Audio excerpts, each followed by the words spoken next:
2020 Nevada Poetry Out Loud State Finals. Here now is Nevada Arts Council Board Chair Gail Rappa. Welcome on behalf of the Nevada Arts Council. I'm honored to welcome you to the 15th Annual Nevada Poetry Out Loud Competition State Finals.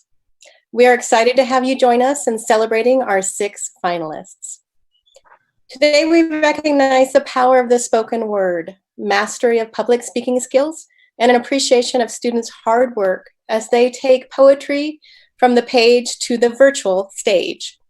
Throughout history, humans have memorized and recited poetry. As the historians teach us, before the invention of writing, the only way to possess a poem was to memorize it. By studying poetry, students gain greater empathy and understanding, not only of literature and language, but of themselves and the world they live in. We also recognize that the students competing today are not alone in their efforts. It is only through the continued encouragement from supportive families, dedicated teachers, and participating schools that Nevada is able to produce far-reaching programs like Poetry Out Loud. With continued growth, Nevada has championed over 4,300 students statewide this year. The Nevada Arts Council is proud that Poetry Out Loud has become an integral element of arts learning for Nevada's youth. On the behalf of the NAC board, I'd like to thank the many individuals, organizations, and partners: the National Endowment for the Arts, Poetry Foundation, NV Energy Foundation, Pioneer Center for the Performing Arts, Sierra Arts Foundation, Nevada Tourism and Cultural Affairs, Nevada Department of Education, KUNR, SOSU TV, Nevada Magazine, Culture Alliance Nevada, Dynagraphics Printing. It is their understanding of the impact of strong and meaningful arts education projects, as well as their significant contributions and collaborations, that help make this program the success that it is. I also want to thank Nevada Arts Council Executive Director Tony Manfredi, Education Director Mary Jane Doficek, NAC's dedicated staff, as well as my 8 fellow board members for their combined commitment and belief that lifelong learning in the arts benefits all Nevadans. To each finalist, I speak on behalf of the NAC board and staff when I offer an enthusiastic congratulations. We realize the persistence and dedication it took to get you here today. Regardless of the outcome of this competition, each of you has already proven yourself to be a courageous role model for your peers and fellow Nevadans. In addition to wishing you continued success in all your endeavors, all of us at NAC want to acknowledge and thank you for the inspiration you share with us today. Now, over to our Master of Ceremonies for today's competition, Nevada Arts Council Executive Director, Tony Manfredi.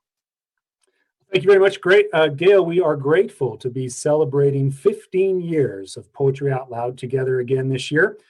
A program of the Nevada Arts Council, Poetry Out Loud is a dynamic educational initiative designed by the National Endowment for the Arts and the Poetry Foundation. Since the program began in 2006, more than 4 million students and 65,000 teachers from 16,000 schools across the country have participated in Poetry Out Loud. In 2006, when the Nevada Arts Council held its first state finals at the Governor's Mansion in Carson City, a total of 200 students, coaches, teachers, and parents were involved. This year, as Gail just referenced, we had 4,300 high school students from 26 public, private, and charter and home schools who mastered public speaking skills and learned about their literary heritage through the memorization and recitation of both classic and contemporary poetry. Let's not forget the 37 teachers whose time and commitment was and is absolutely critical to the success of their students. And we're offering a special shout out to parents, family members, and friends who offered their support and encouragement to our contestants. Now let's introduce our judges for this afternoon. Mary Bennett is an actor, a teaching artist, and the producing artistic director of Bruca Theater in Reno. Ginger Land Van Buren is the co-founder and executive director of Vegas City Opera, formerly Sin City Opera, celebrating their 10-year anniversary in 2020. Rodney J. Lee is a poet and educator living and performing in Las Vegas for over 35 years. Claire McCauley is a poet and professor of English at Western Nevada College. Pan Potoja is the executive artist at the Potentialist Workshop in Reno. He is currently the City of Reno's Poet Laureate. Nancy Poto Wills Baba will be serving as the accuracy judge. Nancy is a retired licensed clinical social worker, a past adjunct professor at the University of Nevada, Reno School of Social Work, and currently serves on the board of the Sierra Watercolor Society. Our prompter today is Gracie Kreutz. She'll be following along as the students recite their poems and will assist the student if a momentary lapse of memory occurs. Our score tabulator for today is Mary Jane Dvorofichuk, the Poetry Out Loud State Coordinator and NAC staff member. Sierra Scott, Nevada Arts Council grants analyst, and Mark Ajakis of SOSU TV are also providing technical assistance for us on this production. So here's how the competition will proceed. Each student was required to select and prepare 3 poems from the Poetry Out Loud online anthology, prepared by the Poetry Foundation and the National Endowment for the Arts. For the state finals, students are required to recite at least 1 poem that was written before the 20th century and one that is 25 lines or fewer. Today's competition will proceed through 3 rounds, with each student reciting 1 poem in round 1 and a second poem in round 2. The scores from both 2 rounds will be added together, and the top 3 scoring students will advance to round 3, where they will recite their 3rd poem. Scores from the 3rd round will be added to the 1st and 2nd rounds and will ultimately determine 1st, 2nd, and 3rd place in our state finals. Students may not repeat a poem they have already recited. The order of recitations in rounds 1 and 2 will proceed in a random order. The students competing in round 3 will then be announced and will compete in alphabetical order by their county.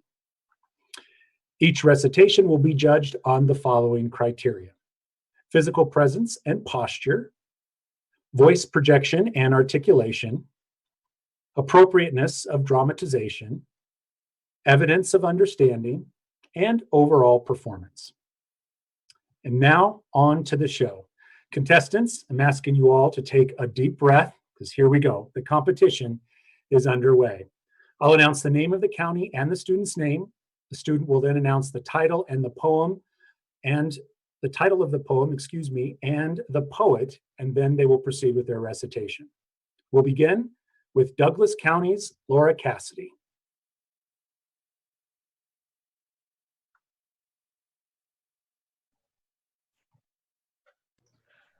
Don't Bother the Earth Spirit by Joy Harjo. Don't bother the Earth Spirit who lives here. She is working on a story.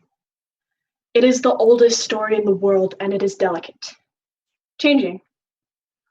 If she sees you watching, she will invite you in for coffee, give you warm bread, and you will be obligated to stay and listen. But this is no ordinary story. You will have to endure earthquakes, lightning, the deaths of all those you love, the most blinding beauty.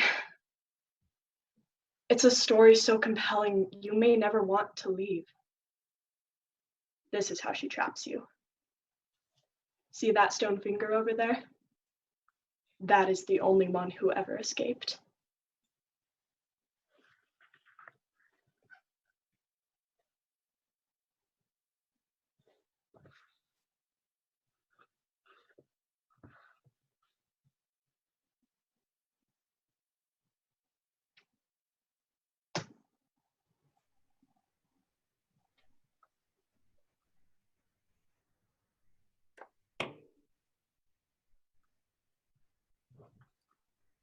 All right, thank you, Laura. Our judges are now going to be heading into a breakout room.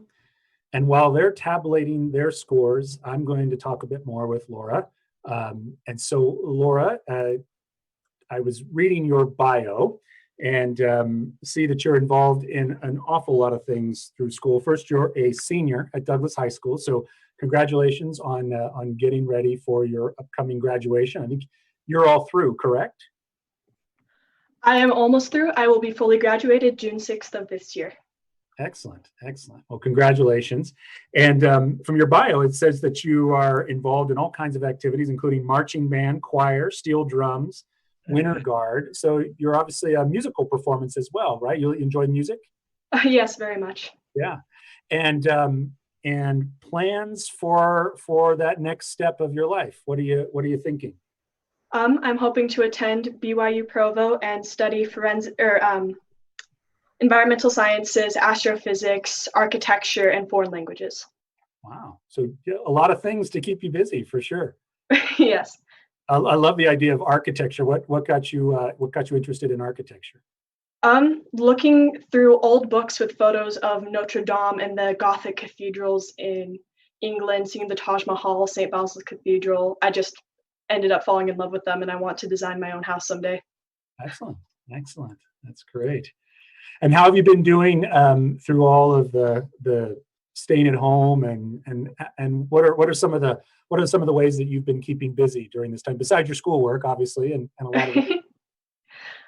Not gonna lie, it's been a little hard. I very much miss my friends and my beloved band room and everything else. But I've taken to potting a lot of plants and attempting to grow many things. So basically, just expanding my skills. I started practicing piano once again. I've gotten through many TV shows that I'm a fan of. I've read a few book series. And yeah, I've been occupying my time trying to find more things to do. That's great. That's great.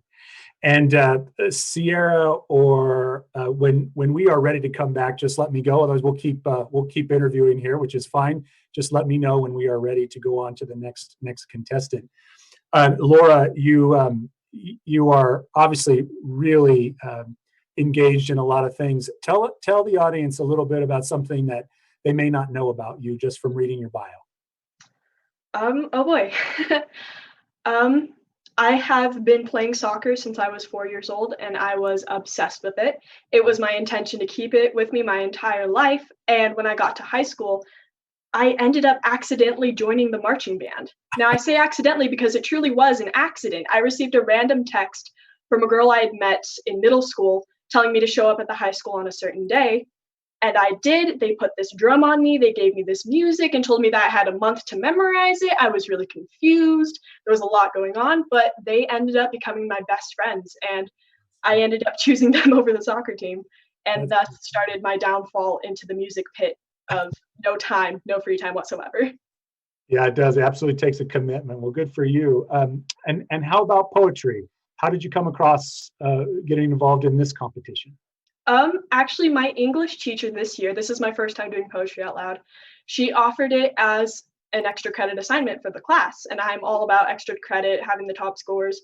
So I just kind of went for it. I don't mind performing and being in front of people, and I actually love poetry. I have whole collections of books upstairs. And so this is how I ended up here. It was an extra credit assignment that went a little well. Yeah, fantastic. Well, congratulations on that. And how about the Douglas County Finals? How did that all go for you? It was very interesting and very new to me. We were just in one of our classrooms, a few students there. They all got up, they did amazing performances, and it was interesting having the judges being my own teachers who I'd been to their classes and seen them before, and they were sitting there like giving me scores and whispering to each other. And That's it was a lot of fun. good. Good. Well, that's great.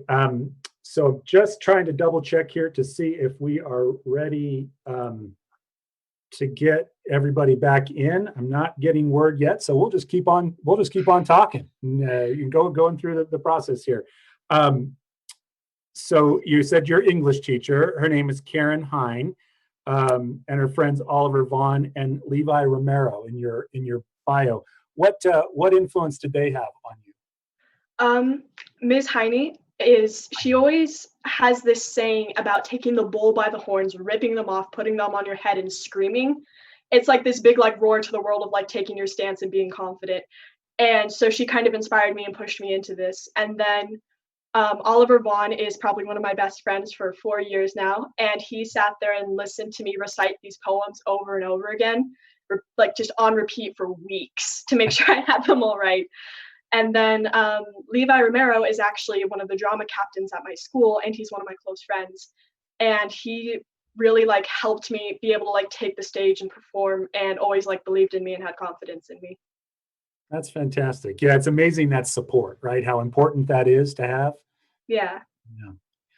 And how about your family? How about describing a little bit? Do you have brothers or sisters? Yes, I have two older brothers. My oldest brother is 6 years older than me. His name is Joshua Casti, and he goes to UNR. He's trying to major in history right now. And then my next oldest brother is Ian. He's 4 years older than me, and he is at BYU Provo. He is studying to major in philosophy with a minor in law and hopes to become a judge one day. Excellent. Wow. Yeah. Well, great role models there. That's fantastic. That's fantastic. Yes. Okay, well, it looks like the judges are coming back in, so I will now let you off the hook. But thank you very much for sharing your story with us, and best to you, Laura, for sure. All right, so just making sure everyone is back in the room here. I'm gonna go ahead Just and waiting on Nancy. okay. Thank you, Sierra. And I'm seeing Pan I just admitted him as well. I'm not sure if he was out or in or what, but hopefully he's back in too. Yeah, I'm in. Excellent. All right. Do we have everyone or still waiting? Looks like we're still waiting on Nancy. Bear with me. I'm going to see if I can close her out of the room. Okay.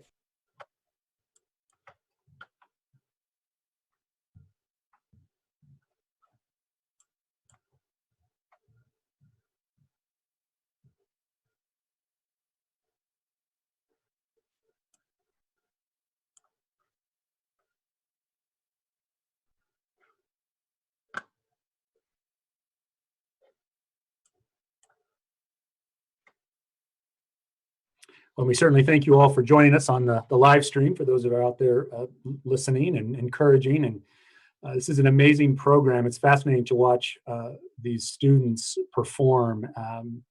We're grateful to be able to provide the live stream to you. You know, it's very different these days, as we all are very aware. So while we're not in person in a theater, it is great to be here together with you all.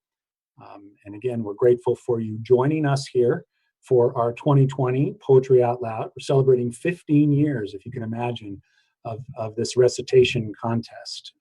There is no national contest this year. So the state final is the top pinnacle that our contestants can go, and contestants across the country will be able to achieve this year. But we are so grateful to be able to bring it to you. So thank you again for joining us. This is Sierra. Everyone is back. Excellent. Thanks, Sierra. So we will go now to our second poem and poet recitation for the day, Elko County's Soledad Negrete.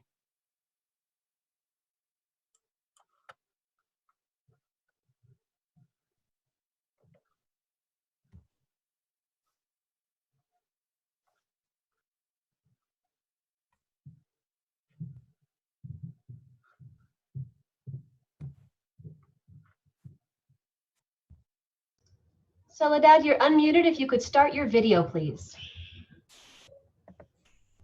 Every time I try and start the video, it says that you are trying to start the video. I'm sorry. Let's see. Okay, I'm going to ask to start the video.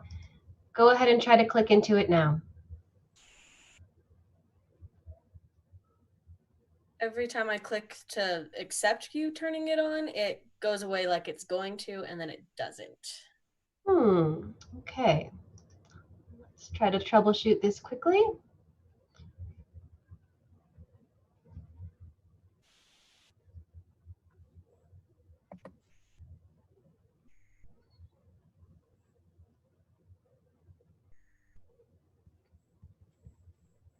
Soledad, I'm going to try to put you in the waiting room and bring you back. Maybe that will trigger it to turn on. Okay. Okay, great.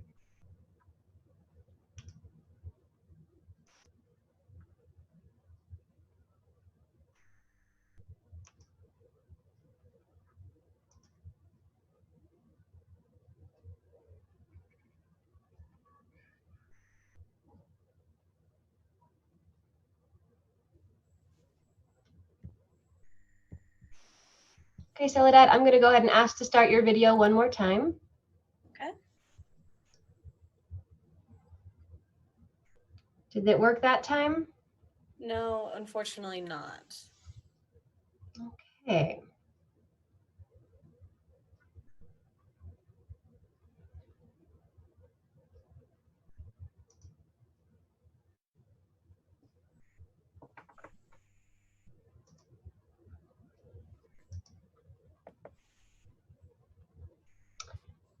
Tony, would you like to have Soledad maybe leave the meeting and try to rejoin?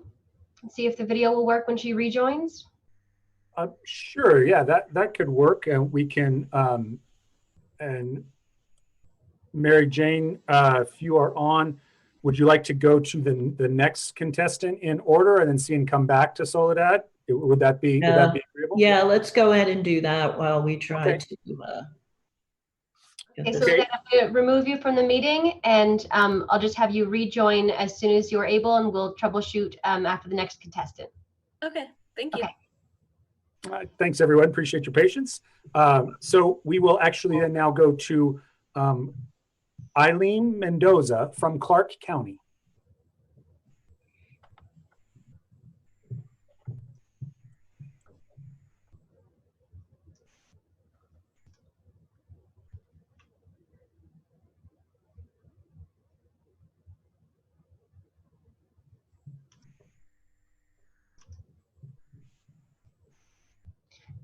Eileen, same issue. Are you able to start your video? Fortunately not. Hmm.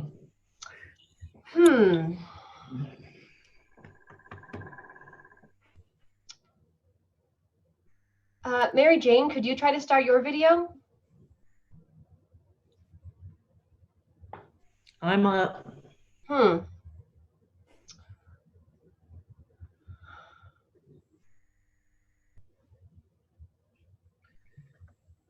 Okay. Oh, I do have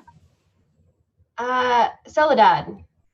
Hey. My video seems to be working again. So. Okay, so I may have to ask Eileen to leave the meeting and rejoin as well to make your video work. Okay. And so at this point, do we want to have, since we have Soledad, let's go ahead and have Soledad do your recitation. So Soledad's from Elko County. And Soledad, when you are ready.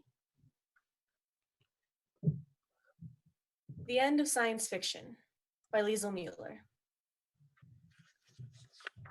This is not fantasy. This is our life. We are the characters who have invaded the moon, who cannot stop their computers.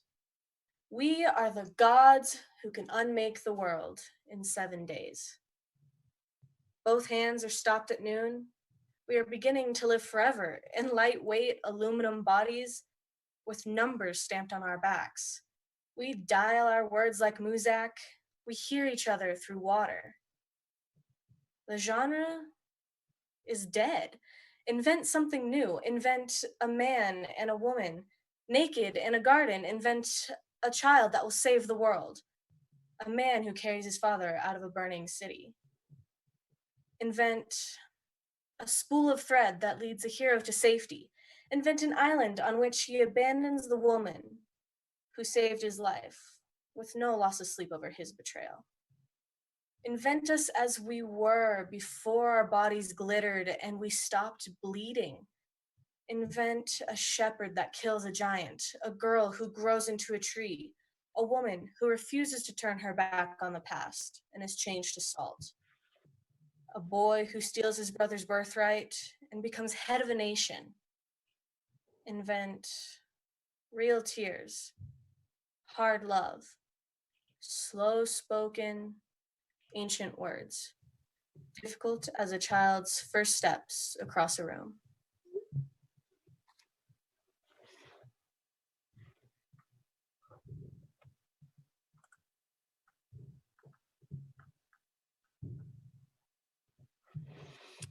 Well, that is great, Soledad. Thank you so much. The judges now are going to head back out into the breakout room and tabulate their scores. So you and I get the opportunity to talk a little bit, and the audience will get to learn a lot more about you during this time frame. So again, congratulations for being here and for representing Elko County. That is a fantastic accomplishment. In reviewing your bio, though, there's all kinds of things we can discuss, and the audience will get to learn about you. You're also a member, as we understand it, of the Nevada State Championship golf team. Describe a little bit of that for us. So I joined the golf team my junior year, so I only got to participate for 2 years, which I deeply regret. I do wish I had started sooner, but I did find people who really accepted me and like really had the best interests at heart. It was very different from any other sports teams I'd had been a part of, just with the mindset of everyone is each other's friend. There's no cliques or anything like that within the golf team. So it was very easy for everyone to mesh together. And I think that's what really helped us towards our success at state this year. Honestly, everyone knew that we would do our best and we would pull through. And that especially became apparent during the first day of state when almost or 5 out of 6 of us shot under 100, which was Wow. amazing scores for all of us. That's fantastic. Those are great scores. I'm so glad you got to get through the state championship time frame. Did that happen in the fall, or did that happen just before you had to head home? Girls golf season is in the fall, and then boys That's is right. in Okay. the spring. Yeah. I forget about that. Yeah, that's good. Well, the timing of that worked out well for you for sure. And that teamwork and camaraderie is fantastic. I think I'm a big believer in finding ways to collaborate together to solve challenges. I think you'll find as you go on in life that will serve you quite well to be able to work together like that, and Mhm. and individually too, as you have to with your own expertise. So that's good. So tell us, tell the audience a little bit more about you. What's something that that we may not know about you based on your bio? Um, I am an avid water skier, actually. My entire family is. We really enjoy going out to the lake and improving every summer, I guess, if that's one way to put it. That's fantastic. And family wise, you have brothers and sisters? I have a younger sister, and then it's just my parents. Okay, great. And I'm sure your younger sister looks up to you, and you're obviously being a great role model for her. So good job. Thank you. Um, and how about during this time of quarantine and kind of being at home? How have you been occupying yourself? I have actually been cleaning and kind of getting ready for college, just giving more mindset toward that than I think I would have if we had stayed in school. It's given me a bit more time to reassure myself that will work out in the fall, and I've gotten the opportunity to be a lot closer to a lot of the girls that I will be moving in with and living with in the honors college dorms in the fall. So. Great. And is that up at University of Nevada, Reno, or is that where you'll be heading off to college? No, I will be attending Boise State University. Boise State. Excellent. Wow. What made you choose Boise? My dad is a alumni from there, and we have ties to the area that I very much love, and it's always just been a pinnacle of my childhood going to games and everything like that. So. That's fantastic. We when I was little, we used to travel through there too. We have relatives up in Montana. We'd always end up through Twin Falls and Boise, and Boise is a favorite spot of my parents as well, and we always loved it there. So I see the appeal for sure. It's great. So that's good. So it looks like we're getting our judges back in, almost all of them. So we'll ask a couple more questions, and then we'll be ready for our next recitation. So what are you going to be studying when you're at what's your course? What are you thinking of from a major standpoint?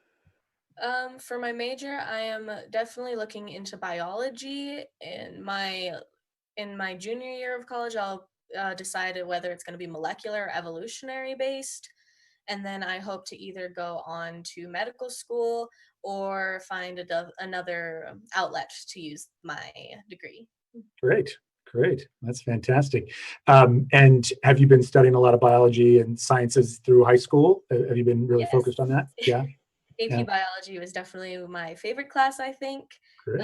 For Wow. as much stress that I went through for that class, it definitely paid off, and it definitely showed me that even if I hated the work that I had, it was still enjoyable at some points. I imagine. Yeah, that's a lot of rigor there. So good for you. Congrats. And poetry. How did you get involved in poetry? Well, my creative writing teacher, Miss Moon, knew of my writing endeavors from middle school. So then when I went into my freshman year, she started mentoring me, I can say, towards expanding my own poetry pursuits and my own, writing pursuits. And I was introduced to Poetry Out Loud through her and also my speech teacher, Miss Nielsen.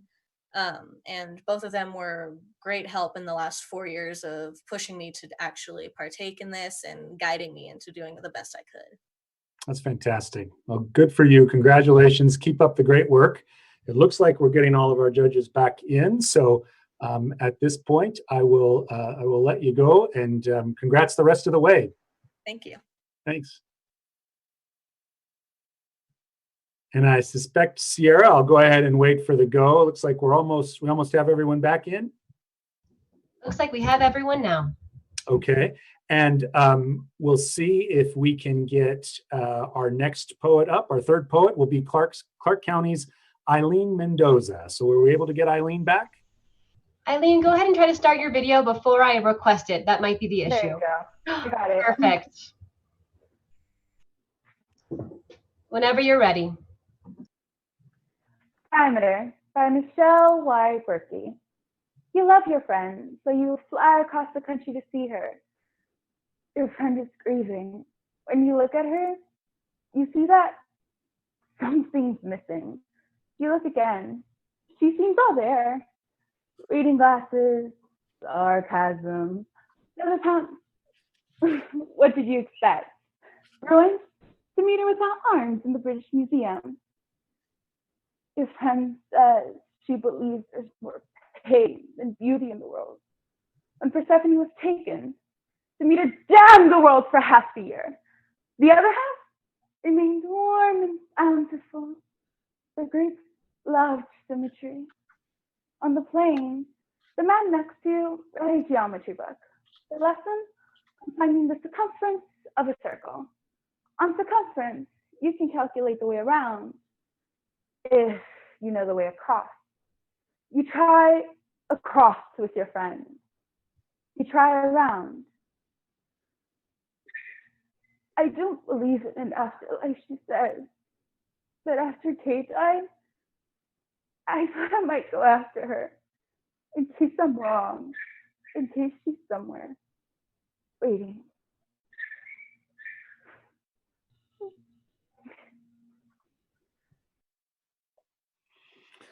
Great job, Eileen. Nice work. Our judges are going to head back out like they've been in the breakout room. So while they're tabulating their scores, let's meet Eileen. And Eileen, if you can go ahead and turn your video back on, we'll go ahead and have a little discussion. Are you able to get that back on? It's saying me that the host has stopped it.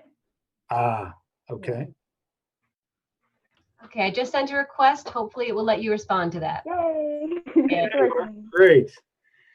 All right. Well, congratulations on representing Clark County as for the state finals. That's quite an accomplishment. How did that all come about for you? What got you involved in the Poetry Out Loud competition? So I knew of Poetry Out Loud since my freshman year, because in freshman year I was in public speaking, and he's an English teacher, and every year he does Poetry Out Loud, and he makes all of his classes do it. So technically I've done like 3 competitions. He first does a class competition, then a school competition, and I ended up advancing to the school one that year. And I actually did the first poem that I did during freshman year. So this year, he was my English teacher, and I did this poem again. And I was so nervous because so many other people were very good. And I was like, there's no way I'm getting top 2. And I ended up advancing to the school one, and I went to the district one. And that day was the same day as my final competition for DECA. So I was very stressed because I hadn't fully memorized my second poem. So when we finished, because that day was the last day and we got awards, and you just see me pacing, trying to memorize my second poem. So when I finally got to the competition, I was the only one there. It was very awkward. I thought I was lost, and it all went well. We were all nervous, and when they announced my name for first place, I was like, I think you guys got the wrong person, but okay. So yeah. Well, that's fantastic. Obviously, they didn't get the wrong person. So again, congratulations. But what did that do to your self-confidence? Every time before I present, I'm very nervous. So I was like shaking a lot. And when I finished, it was like a weight off of my shoulders. So especially with them being DECA and this being the same day, I got the weight off of my shoulders from DECA, and then I got to concentrate on the pressure from this. So when they finally called my name and all of that, I was very relieved and happy.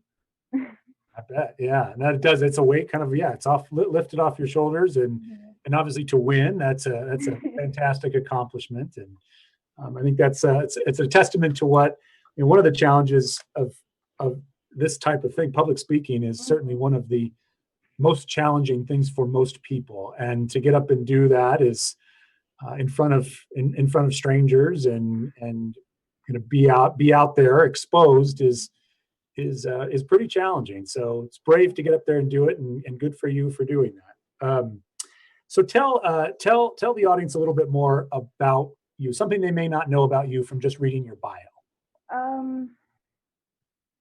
Something they may not know about me is that when it comes to a project or something, when it comes to a team, I don't always tend to be the leader. I tend to just like blend in with the shadows, but if the occasion calls for it, I'll definitely step up. And even if we do team and it's like competition, I'm always willing to help if you ask. So even if you're in the other team and some people are like, no, I'm not going to help you, I always want to help. And I'm always correcting and trying to kindly tell them, oh, they're going to question this part of your presentation. Make it better before they even have a chance to question it. Good. Yeah. Good for you. And after you're a senior from East Career Technical Academy, what's the next step for you? So I got a scholarship to attend Nevada State College. So that scholarship essentially pays for all of my tuition. And so I'm going to go there in the fall. I still don't know what I'm going to study because I'm very indecisive. So we'll see where the future takes us from there. Well, that's great. You have time to figure it all out. And oftentimes it takes being in those environments to figure out that path. So you'll figure it out. Don't stress about that for sure. It looks like we're getting our judges back. So again, thank you for spending some time with us and letting us learn a lot more about you. Best to you in the competition and as you move forward. And just confirming, Sierra, I think, are we almost ready for our next poet? Yes, it looks like we are all back. All right. So we're now ready for our fourth poet of the competition. Reciting their first poem of the day is Washoe County's Ekshot Sehorn. Go ahead and try to turn your video on. Oh, great. Okay, your video and audio are live. You can begin whenever you're ready. Okay. Mansplaining by Jennifer Militello.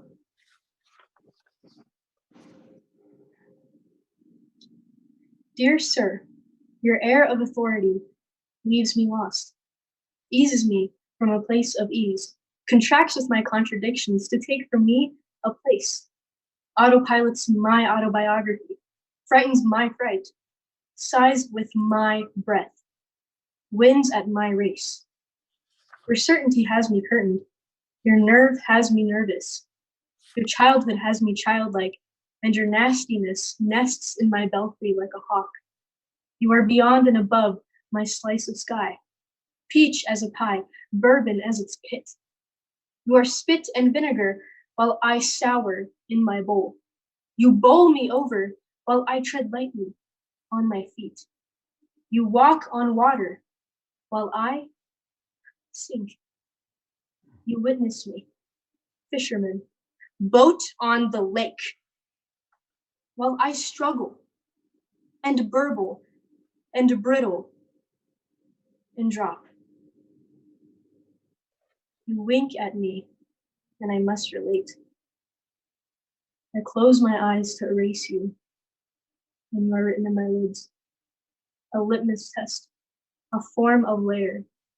God with 3 days of facial growth and an old bouquet for a face. Soap and water for a brain. I have no handsome answer. I have no pillar of salt or shoulder to look over. I have no feather to weigh. I have no bubble to burst. I am less to myself, a character in a drama, a drumbeat, a benevolence, a blight. All parts of me say shoot on sight. Aim for an artery or organ. Good night. Thank you.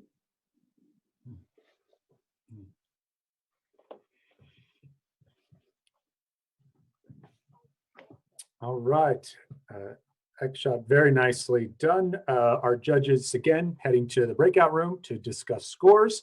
So you and I will we'll talk a little bit longer here. So when you're able, if either you or Sierra can pop your video back up. Hey, there you are. Great. So Ekshot is a sophomore from Robert McQueen High School, representing Washoe County, one of our younger competitors this year. And so tell us a little bit about how you got involved in the competition. Well, I was first introduced to Poetry Out Loud in freshman year, but I didn't make it past the classroom. So, I was determined to make it this year. And so I started boosting up my confidence. And then this year, really shocked that I made it this far. Yeah, that's a great incremental jump there, right? Good for you from going from not making it out of the classroom. And McQueen does quite a big competition. I mean, most of the English classes are involved in the program, correct? Yeah, definitely. Yeah, it's great. And so what got you inspired about poetry? I mean, I know you had to do it in class, but what really made you want to push yourself as hard as you did to get to this point today? Well, I was first technically, I was first introduced to poetry when I was in elementary school. And it was when one day we were in the school library and the teacher said to pick out whatever book you want. And I went to the Junie B. Jones section. And I couldn't find anything I wanted to read because I read all of them. So then I went to this other book and I found that, it was a poetry book. And I can't remember the author, but I remember that like first impression, I didn't understand any of it, but throughout middle school and then like at the beginning of high school, I was just so intrigued on how you could say so little and so less with a certain amount of lines and say it in a type of way that you could have so many different meanings and so many different interpretations from it. And I thought it was a lot more fun than just the regular English language. So, yeah. That's fantastic. Good for you. That's great. And you're not originally you originally came from Tracy, California. Is that correct? Yeah, I was born in Tracy, California. Okay. And when did you move into the Reno area? When I was about a year old, I think. Oh, wow. So young. Okay, great. So you've been here quite a while then. That's great. Yeah. That's good. That's good. Well, it appears, let's see, are we back? I'm seeing a lot of the judges seem to be coming back. Sierra, are we almost ready? So I think that they're all still deliberating. Oh, they're still deliberating. Okay. I just saw a bunch of names come and pop back up. So that's great. We get to spend more time together. That's really cool. So any ideas or thoughts on what you might want to do after high school? I have a lot of ideas. Not really sure what I want to do at the moment, but I think I might either go into pre-med dental or I might even go to information systems and become an IT major. Nice. That's great. Yeah. Lots of options there. You have plenty of time to figure it out. That's fantastic. Yeah. And how about during this time frame of being at home? What have you been spending a lot of time on? Well, our school sent us a lot of teachers sent us a lot of distance learning work, so I've been doing that, and I started getting back into painting again. So I've been painting and drawing. I got back into playing guitar too, so learned a couple of songs in the past couple of weeks. Yeah. And I've watched a lot of movies and TV shows that were on my list, so I'm finally getting to those. Yeah. That's good. Lots of things you can check off the list there. That's pretty good. Yeah. I think we're all in that same boat, so we're all feeling the same things. Well, and family wise, you have brothers or sisters? I have one older brother. Older brother. Okay, great. Yeah. Good. This is Sierra. All the judges are back. All right. Well, Eksha, thank you so much for spending some time sharing your story with us, and again, best to you on the rest of the way. Thank you. All right. Okay, so we are ready for our fifth poet of the competition, Lyon County's Whitney Hegsted. Whitney, go ahead and try to start your video. It says that I'm unable to start the video. Okay, I'm going to try to send one request, but we may have to have you leave the meeting and rejoin. Okay. I just sent a request. See if you can respond to that. Ah, perfect. Okay, you are live. You can begin whenever you're ready. Thank you. The Poem You've Been Waiting For by Tarfaya Feyzullah. I saw then the white-eyed man leaning in to see if I was ready yet to go where he has been waiting to take me. I saw then the gnawing sounds my faith has been making, and I saw too that the shape it sings in is the color of cast iron mountains. I drove so long to find, I forgot I had been looking for them. For the you I once knew, and the you that was born waiting for me to find you. I have been twisting and turning across these lifetimes, where forgetting me is what you do, so you don't have to look at yourself. I saw that I would drown in a creek carved out of a field. Our incarnations forged the first path through to those mountains. I invited you to stroll with me, there again for the first time, to pause and sprawl in the grass while I read to you the poem you hadn't known you'd been waiting to hear. I read until you finally slept, and all your jagged syntaxes softened into rest. You're always driving so far from me, towards the me I worry without you is eternity. I laid there, awake, keeping watch while you snored. I waited, as I always seem to, for you to wake up and come back to me.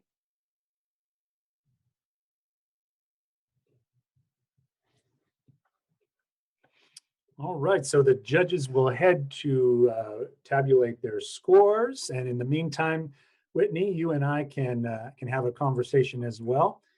So if you can try to trigger your video again, and if not, oh, there you are. Great, excellent. Hey, well, great job. Congratulations on making it to the state finals. An amazing accomplishment. And for you, you're a freshman. Youngest in the competition for us this year. Congratulations on that. Representing, you're from Yerington High School, representing Lyon County. And in reviewing your bio, you are a very busy person with a lot of things going on. So I'm anxious to get to hear a little bit more about some of these. But in particular, you've been doing a lot of music studying, and tell us a little bit about that. So I've always been into the musical performance because my whole mom side of the family, they're all singers, but I'm me and my cousin Joey are probably the only two that actually pursued it and want to make a career out of it. So I started joining actual vocal lessons 2 years ago. and I do at Jam Pro Music Factory down in Reno. So yeah, and it's really fun. Everyone's there is like they're all lovely people. And I don't know, I really love music and I write my own stuff. And at the moment, actually, I'm being paid right now, money, to write this piece of a song for this guy that I met in California. And yeah, that's pretty cool, I feel That, like. that's But, yeah. fantastic. That feels really good when you're getting paid for the work. That's what it's about right there. So good for you. And you've been invited to be in the Nevada State Honor Choir in Las Vegas. Yes. So last year, my 8th grade year, I have been an honor choir student from 5th grade to this year, and probably future years, hopefully. And I got into the state honor choir, right? Yeah, the state honor choir last year. And yeah, that was so much fun. So much fun. Did you travel around the state, or how did that work? So basically, like you take a bus or you can just drive with your parents. And then you stay in a hotel with like the other people that made it in your school, although only 2 of us made it.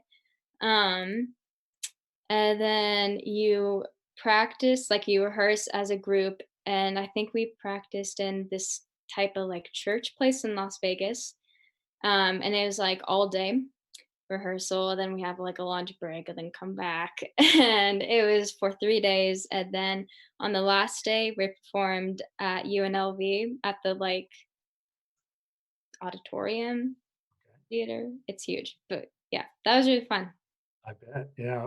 Was that the one of the culmination of that? Was that pretty cool being able to sing at UNLV and Yes, it was. It was a great theater.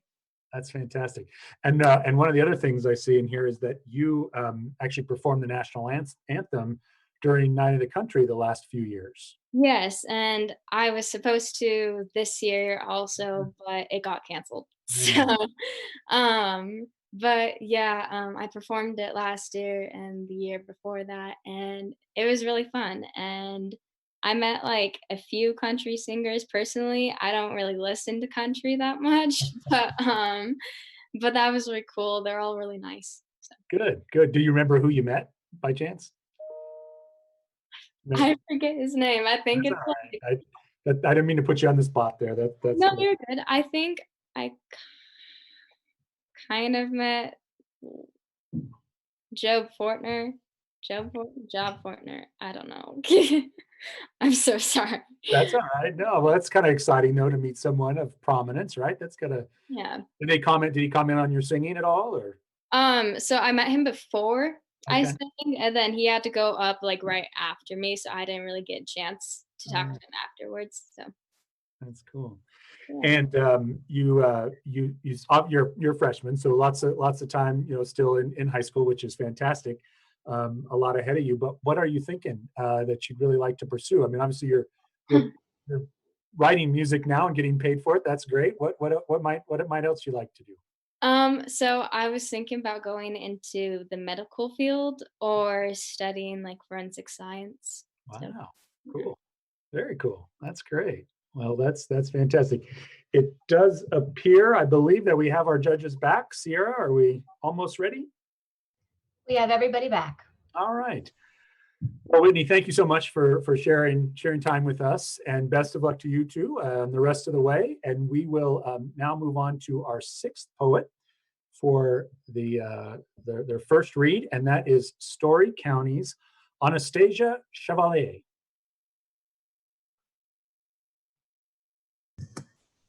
All right.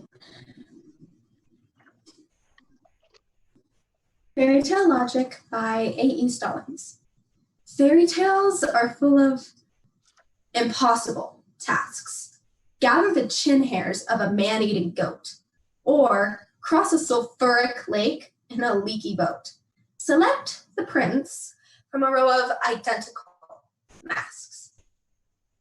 tiptoe up to a dragon where it basks, and snatch its bone, count dust specks mote by mote, or learn the phone directory by rote. Always, it's impossible what someone asks. You have to fight magic with magic. You have to believe that you have something impossible up your sleeve. The language of snakes, perhaps, an invisible cloak, an army of ants at your beck, or a lethal joke. The will to do whatever must be done. Marry a monster. Hand over your firstborn son.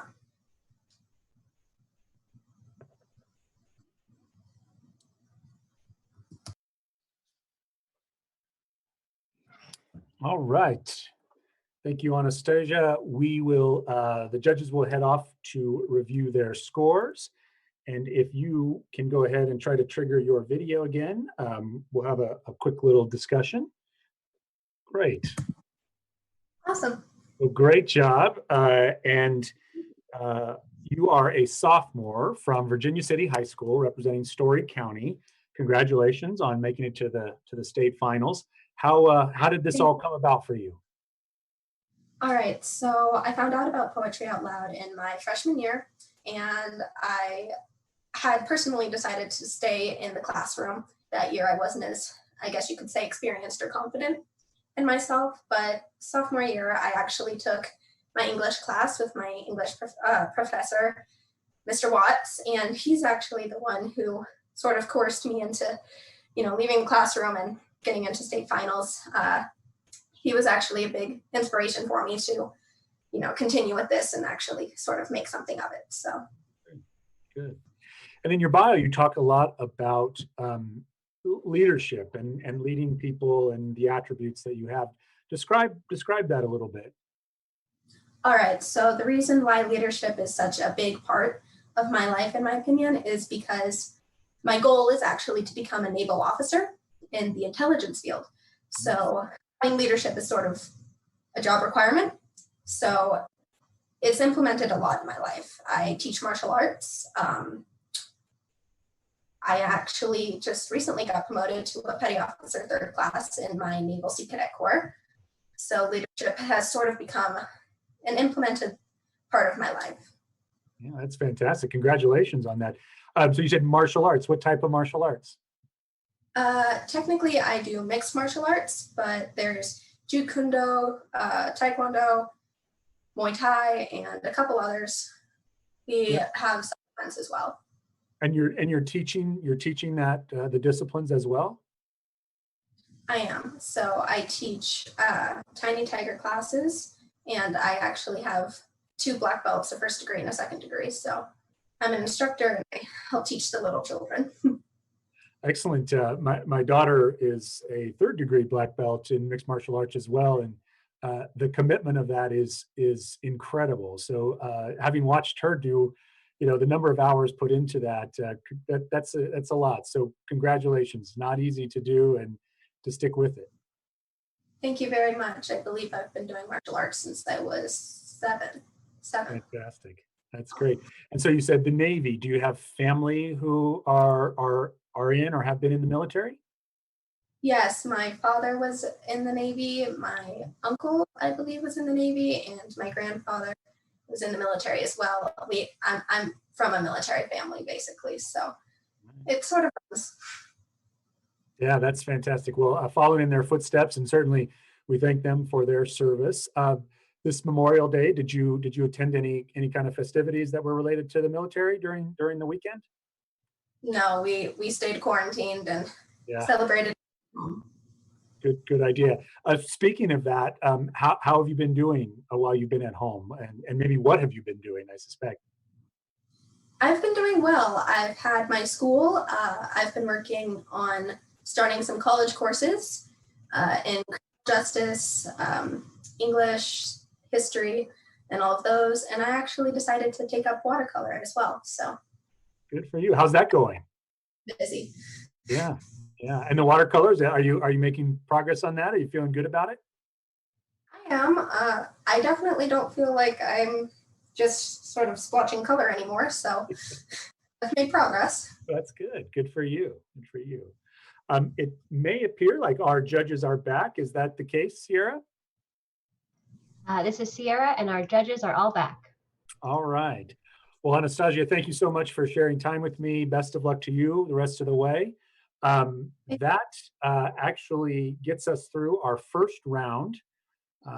So we will be moving on to round two, and we'll jump right into that as we go. So again, as we'll go in, each contestant will recite a poem.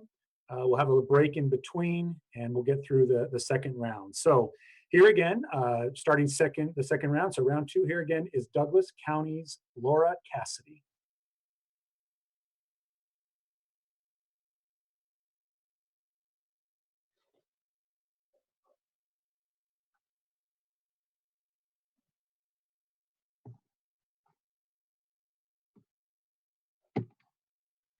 I'm struggling a little bit over here.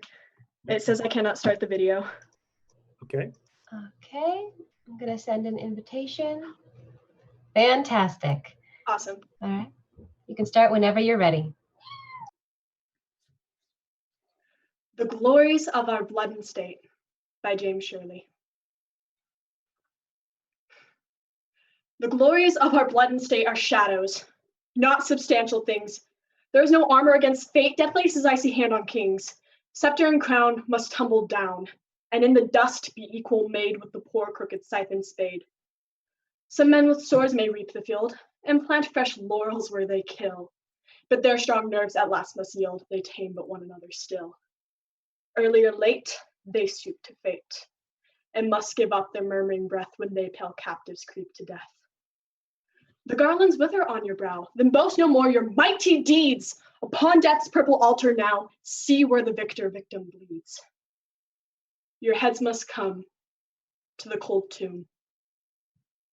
Only the actions of the just smell sweet and blossom in their dust.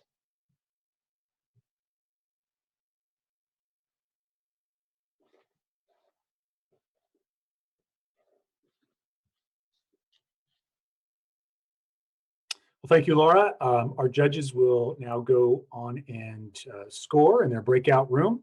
And while we are waiting for that, we'll take a little bit of time here in between the next read to thank our 2020 sponsors for Poetry Out Loud. It does take a number of entities and groups to help pull all of this together. We want to thank the National Endowment for the Arts, the Poetry Foundation, the NV Energy Foundation, the Pioneer Center for the Performing Arts. We were planning on having the live event at the Pioneer this year, but unfortunately had to cancel that. But we thank the Pioneer for their support. SOSU TV, which is helping us with the broadcast and helping us create the production that we'll have for this presentation. The Nevada Department of Tourism and Cultural Affairs, which is the department that the Nevada Arts Council is under. We appreciate their support. Sierra Arts Foundation, who is acting as our fiscal agent this year. Again, we thank them for all that they're doing for Poetry Out Loud and certainly for arts in our state. KUNR, public media serving Northern Nevada. Nevada Department of Education. Nevada school districts, who, as we referenced early on, there were 4,300 students throughout our districts that took part in Poetry Out Loud. So we appreciate their involvement in the program. Cultural Alliance Nevada, who's helping advocate on behalf of arts for the state, and Dynographic Printing, who printed the program for the event. So we thank all of our sponsors. Gail alluded to this earlier. We really can't do a lot of this programming without our sponsors in collaboration. We also have a fantastic staff. Mary Jane has put together a great team to help make sure that Poetry Out Loud continues. We are looking forward to Poetry Out Loud 2021, where we'll be celebrating 16 years. That'll be coming up, and we'll be getting that process fairly soon as we get into our next fiscal year. But a great team that Mary Jane puts together to help bring this program and conduct it throughout the state and certainly do our final. So a lot of work goes into it, and we certainly thank all of our sponsors and thank all of the students. There are a number of students who don't make it this far, but really put in quite an effort to learn poetry, to recite. We've spoken about it a little bit more, but Poetry Out Loud is really one of those things that is a lifelong, you'll get a lifelong benefit and value from it. Public speaking can be one of the most fearful things that we all face, and reciting poetry and getting up there on the stage can be something that helps prepare you a little bit more for that process.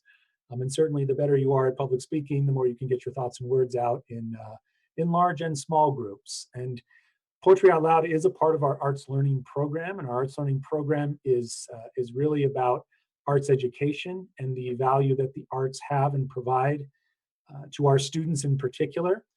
Oftentimes, people may see the arts as off to the side. You've probably heard of STEM education, and arts learning is really about making sure that we integrate STEAM into that and power it with STEAM by adding the arts into it. And it's about arts integration in the classroom. It's about learning the disciplines in an arts class, and certainly how it can extend beyond the classroom as well, and what the arts mean for all of us in our society as we go on through our lives. So that is why we do this program. We're grateful to do it, and appreciate everyone's support as we carry on here. And it does appear that we have all of our judges back. Am I correct in that, Sierra? Yes, all the judges are back. All right, so we will go on back to the competition. And here is Elko County's Soledad Negri.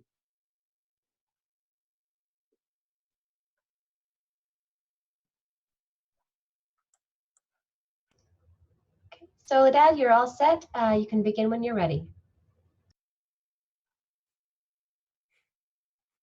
Domestic Situation by Ernest Hilbert. I'm sorry, there's no video of her.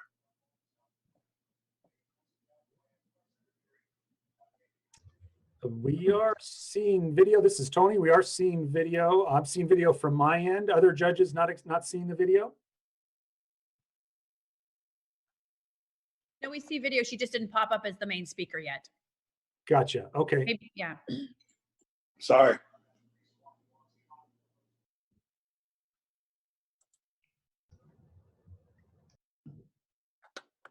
Domestic Situation by Ernest Hilbert. Maybe you've heard about this, maybe not. A man came home and chucked his girlfriend's cat in the wood chipper. This really happened. Dinner wasn't ready on time. A lot of other little things went wrong.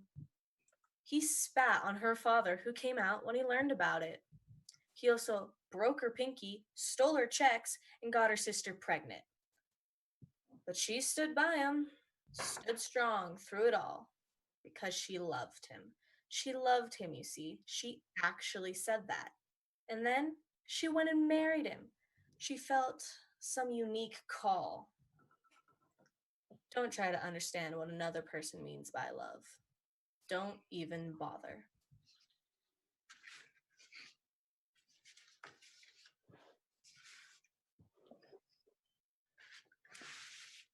Thank you, Soledad. That was very, very nicely done. Now we will go ahead as the judges tally their scores. We'll enjoy a video by Nevada Arts Council fellow Erica Vital-Lazaire.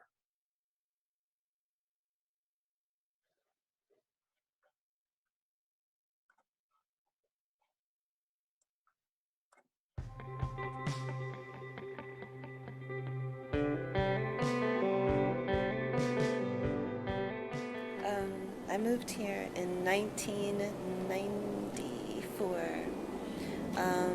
and I had recently graduated from the MFA Master of Fine Arts program at Virginia Commonwealth University. I was writing for a newspaper in Richmond, and my husband at the time had just graduated from culinary school. And upon his graduation, we looked across the nation and said, well, where can I write? And where can he chef? Of course, Las Vegas. What lies in darkness? The shed stood at the far edge of the island.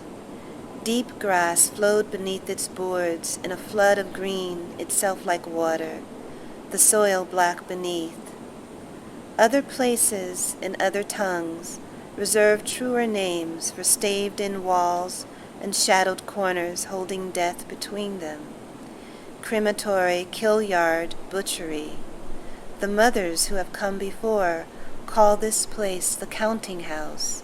They whisper the naming in a language that did not belong to this overlooked land, a small place tucked behind some other small place, tucked behind God back.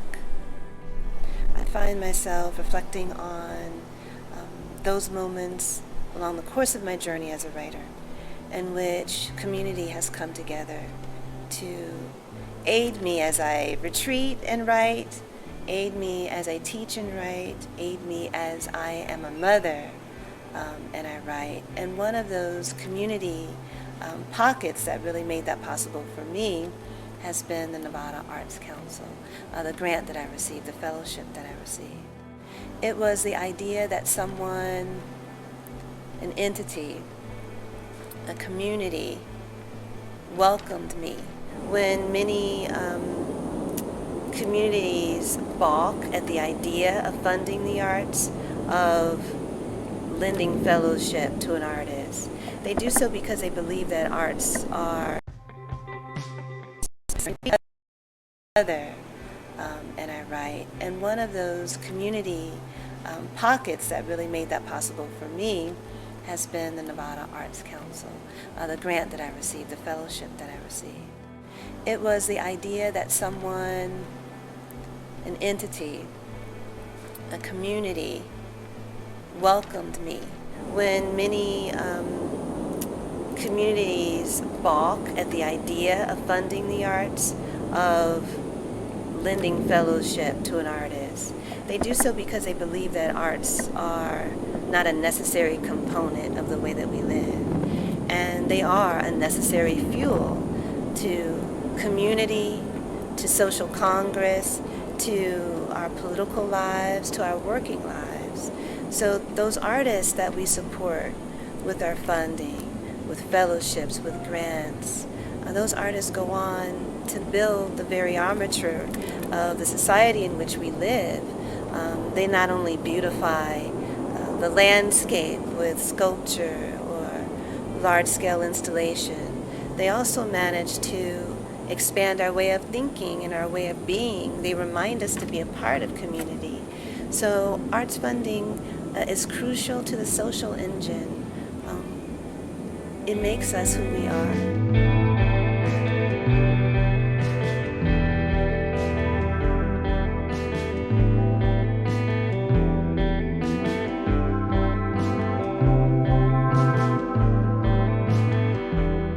Now back to the competition. Here again is Clark County's Eileen Mendoza.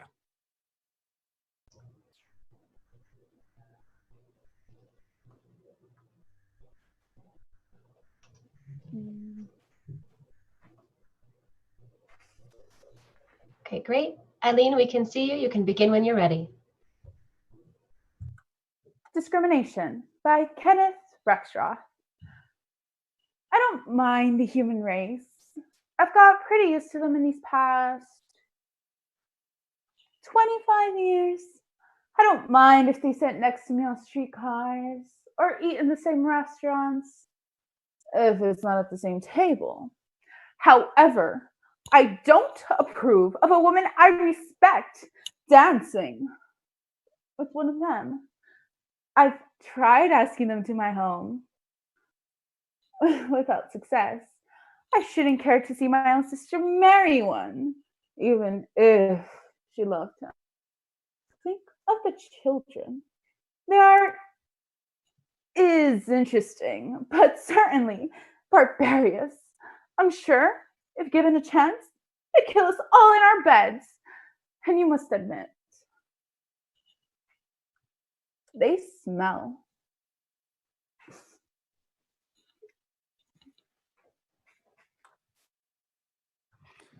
Thank you, Eileen. And now we'll enjoy a recitation from Elko's Michaela de Guzman during the 2019 Nevada State Poetry Out Loud Finals.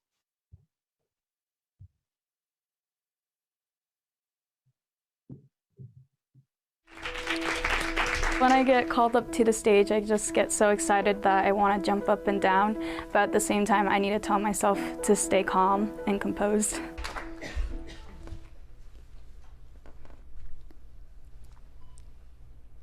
Propositions by Stephen Dunn.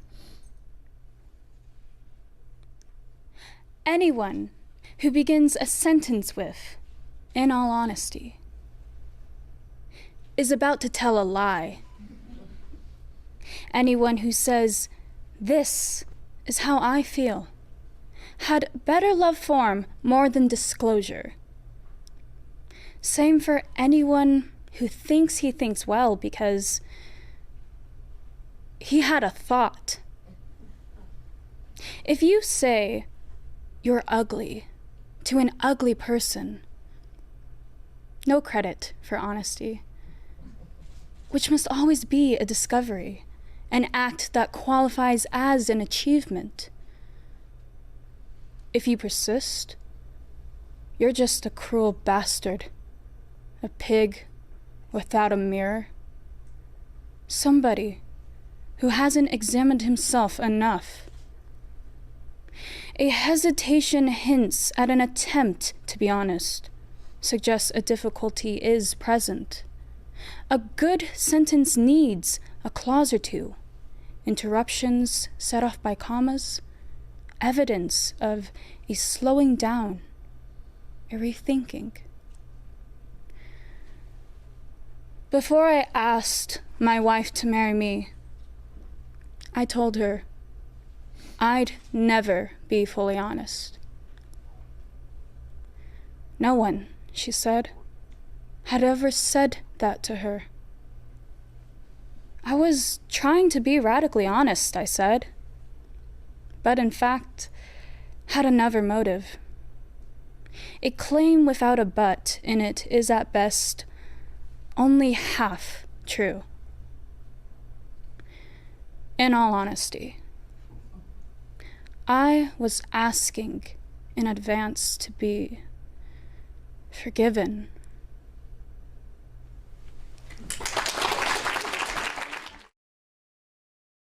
All right, well, welcome back. We're almost ready. I believe our judges are just getting back into from the breakout session and seeing that, and we will get ready to go on to our next recitation. Appears that they are all back. Is that correct, Sierra? That is correct. Everyone is back. All right, thank you very much. So back to the competition. Here again is Washoe County's Ekjot Sekhor.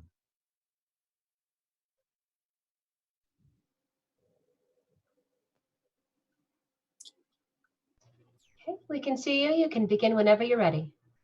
Okay. Where Did the Handsome Beloved Go? By Jalal ad-Din Rumi. Translated by Brad Gooch.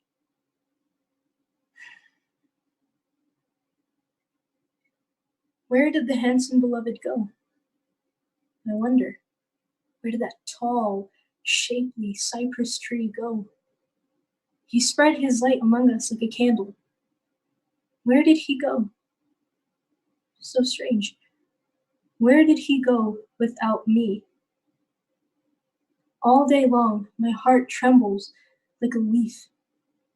All alone at midnight, where did that beloved go? Go to the road and ask any passing traveler, that soul-stirring companion.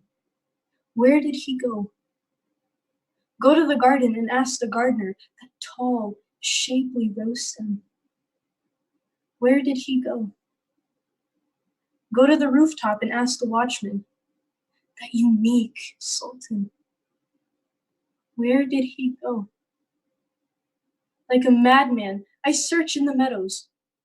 That deer in the meadows. Where did he go? My tearful eyes overflow like a river. That pearl in the vast sea. Where did he go? All night long, I implore both moon and Venus. That lovely face, like a moon. Where did he go? If he is mine, why is he with others? Since he's not here, to what there did he go? If his heart and soul are joined with God, and he left this realm of earth and water, where did he go? Tell me clearly, Shams of Tabriz, of whom it is said, the sun never dies. Where did he go? Thank you.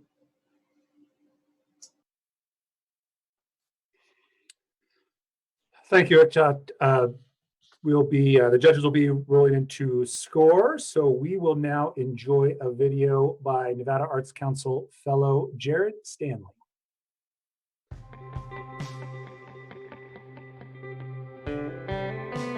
Okay, we are in video. My name is Jared Stanley. I'm a poet, writer, and artist who lives in Reno. I grew up in the East Bay, Bay Area of California, the East Bay. And I started coming to Reno in the mid-90s quite often. I had a bunch of friends up here. And through a bunch of different circumstances, I ended up living here. So I got a Nevada Arts Council fellowship in 2015, a literary arts fellowship. And that actually helped me complete two projects. It helped me work on my third book, which is called Years, and which was released in 2017. And it also helped me work on an essay and artwork called Oaths of the Blossoms, which came out in 2016. So that funding was really crucial, not only on the financial side, but it gave me a sense of confidence that I've been kind of moving in the right direction with my work. And that was also, I would say that was as important as the financial stuff, even though the financial stuff was pretty crucial because it allowed me to have, again, it allowed me the time to do the work. So, but the confidence kind of building element of that was pretty crucial as well. And so, yeah, I'm really happy that the Nevada Arts Council exists and that we still give out funding to individual artists, because it gives us a sense that we're going in the right direction, if nothing else. Mountain mahogany, noctilucent clouds, purple light on the hills at night. Something half-wit grand about mistaking the air over mourning dove's wings for the tea kettle. Warm in here, inside the war of ears. Which one will point a touch out toward the clearly relevant silence no sound can pull the air outside of when the wind makes my house a flute? It's odd to call it a deed, but the combed over rabbit brush and yellowy pollen which covers my knee all changeably interfingers me, with wind shape, as with anything strewn across the mouth and part of its skill set. What you reach out with matters. The poor descendant tongue licks various animalcules as it calls up the well-balanced semblances that hollow the scragging looming of mountain mahogany, thorny on the ridge tops, big gaps between much that is ear-rendered and calm, and much else that is neither. But then touch is much clearer on the subject of wind than wind is, though wind is passing clear on the subject of dust.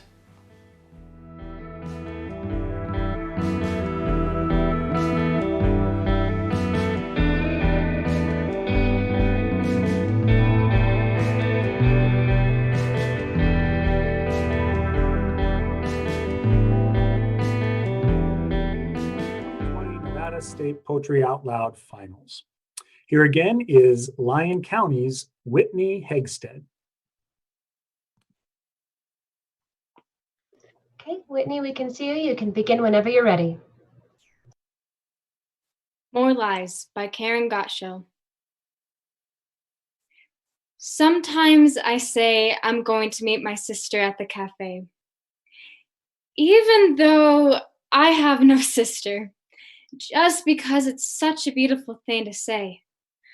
I've always thought so, ever since I read a novel in which two sisters were constantly meeting in cafes. Today, for example, I walked alone on the wet sidewalk wearing my rain boots, expecting someone might ask where I was headed.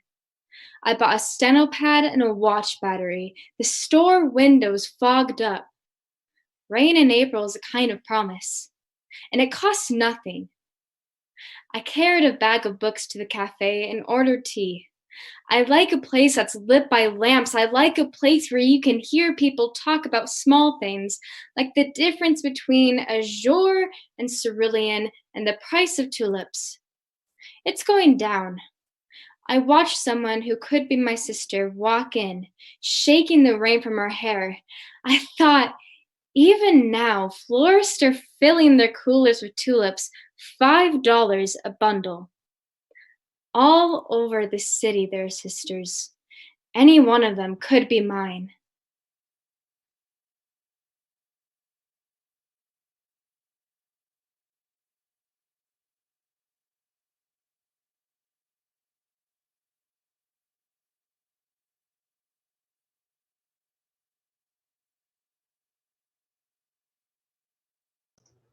Tony, I think you're muted. I am totally muted, but not anymore. Thank you, Sierra. Thank you, Whitney. As I was saying, our judges are off to score, so we'll go ahead and please join me in recognizing and thanking our 2020 sponsors again this year for their support. The National Endowment for the Arts puts on the competition along with the Poetry Foundation every year. The NV Energy Foundation, who has been a stalwart sponsor of the competition, I think since its inception, and has really been a driving partner in being able to bring it to the state in the form of the media side of things and the production. So we're very grateful for NV Energy, the NV Energy Foundation. The Pioneer Center for the Performing Arts came on as a new sponsor this year.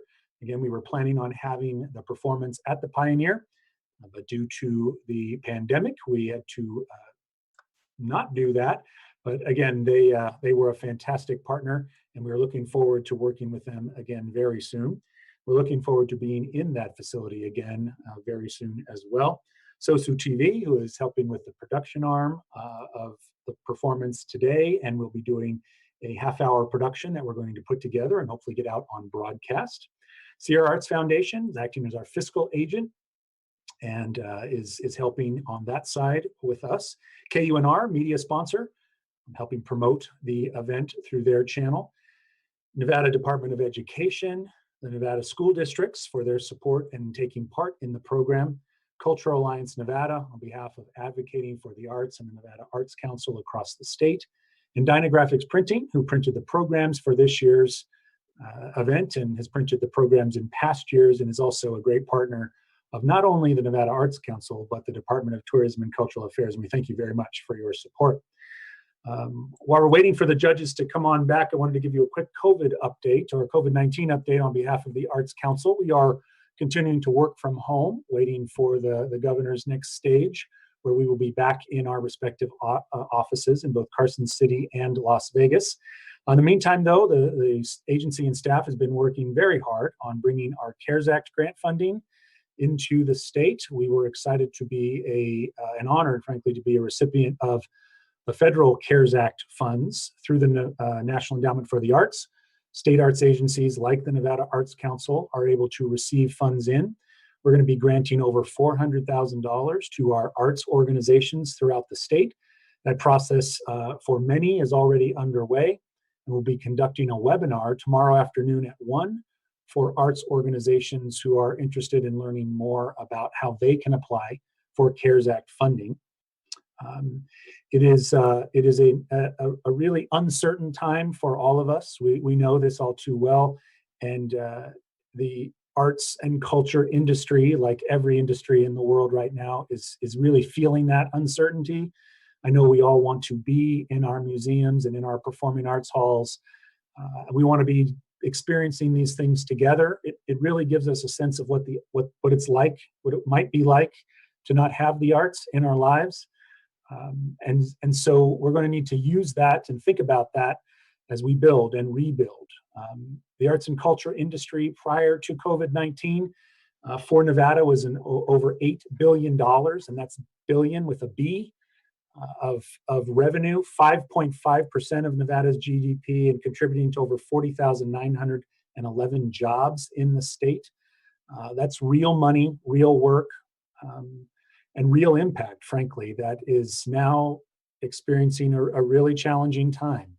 So we're grateful and anxious to be able to get those CARES Act funds out to our arts organizations. We're also working on some opportunities for individual artists as well, so stay tuned for that. We'll be pushing out more information along those lines. And more importantly, just remember the value of the arts, especially as we go into rebuild, how important and critical arts and culture is to our state, to ourselves, to our quality of life initiatives. And the Arts Council will be there as we recover, and we're here to help you and all in the work that we do for arts and culture for the state. So again, thank you for supporting the Arts Council. Thank you for supporting all of our artists and arts organizations, and certainly thanks for supporting our students during today's competition. It is fantastic to watch them work. And speaking of that, I believe we are back and ready to get back to the competition. Sierra, I'll go ahead and ask my eye from the sky if we are ready to go. We are ready to go. All right, thank you very much. So here we are, back to the competition. Here is Story County's Anastasia Chevalier.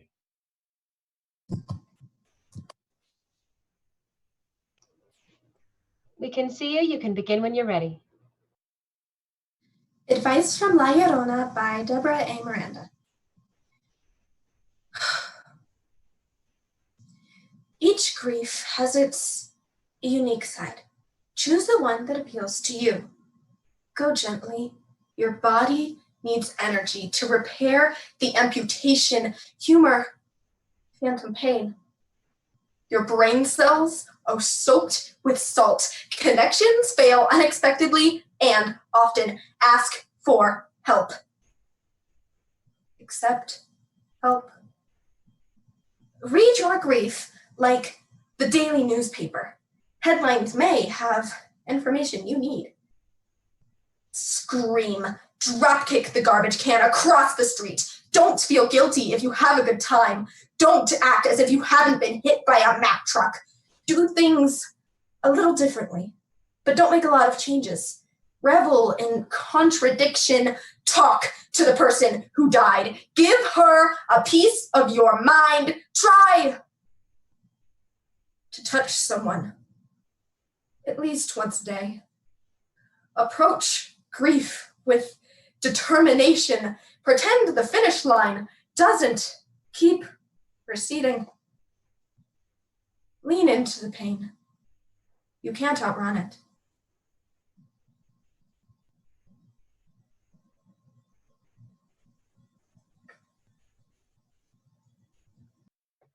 Thank you, Anastasia. That concludes our round 2. As our judges are heading into the scoring, let's acknowledge all 6 contestants again for all the work that they've been doing to get to this state competition. I'm sure if we can bring their video back up, Sierra, if you can bring their video back up, she might be working on getting them into the judges first. But if we can when we bring the video back up, just a nice recognition for all of our contestants. And again, congratulations for being here and for the work that it takes to get here. We know it is certainly not easy.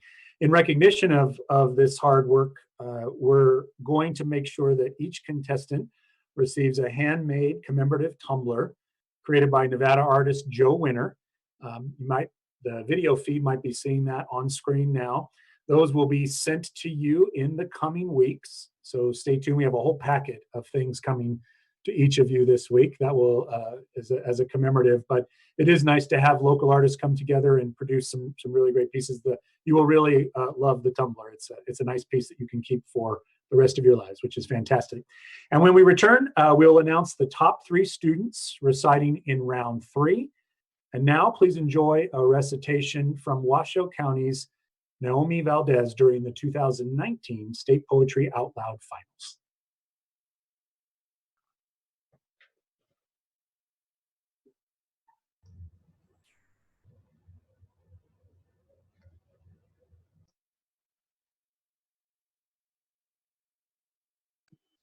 In video, 2 minutes. Dirge Without Music by Edna St. Vincent Millay. I am not resigned to the shutting away of loving hearts in the hard ground. So it is, and so it will be, for so it has been, time out of mind. Into the darkness they go, the wise and the lovely, crowned with lilies and with laurel they go. But I am not resigned. Lovers and thinkers, into the earth with you, be one with the dull, the indiscriminate dust, a fragment of what you felt, of what you knew, a formula, a phrase remains. But the best is lost. The answers quick and keen, the honest look, the laughter, the love, they are gone. They are gone to feed the roses. Elegant and curled is the blossom, fragrant is the blossom. I know, but I do not approve. More precious was the light in your eyes than all the roses in the world. Down, down, down into the darkness of the grave, gently they go. The beautiful, the tender, the kind, quietly they go. The intelligent, the witty, the brave. I know, but I do not approve, and I am not resigned. We are anxiously awaiting our top three. I'm being told they'll be texted to me quite soon, so I'm keeping an eye on that. And as soon as we know, we will share that with you all. And I know our contestants are anxious to know as well. And just wanted to acknowledge all six contestants again. Congratulations! It was great to see you work, and we will. We know you will all be doing great things in addition to this and beyond. So that is fantastic. Just a reminder to kind of play off a little bit of what I was discussing a little bit before in regards to a webinar for any arts organizations who are out there watching the stream. We will be conducting a webinar tomorrow, as I mentioned, at 1 p.m. to talk about our CARES Act grant funds. If you haven't signed up for that, you do need to register. You can go to our website at nvartscouncil.org, and you'll see some elements on the homepage. You can click on that and register for the webinar. We'll be explaining how all of that, the funding will work. Those grants opportunities open June 1st, and they will close on June 15th. It is a first come, first served basis. So timing is very important, that you submit your grant application as soon as possible when those open. So again, go online, nvartscouncil.org, and register for that webinar. And we will walk you through the process and get you all queued up on what's needed there. Again, still waiting our top three candidates, so hang with me, and we will be getting there. I'll touch base a little bit on the Arts Council and the program and grant activities that we worked on over the 2019 season. Right now we're in fiscal year 2020, and we are compiling all the data that we do, but every year part of our process is to kind of get some data together for the impact that the Arts Council is having. And in 2019, we reached over 120 zip codes in 51 cities throughout all 17 counties of the state. We awarded 344 grants. That grant total amount was $1,040,000, a little over that, $1,040,000 in grant awards.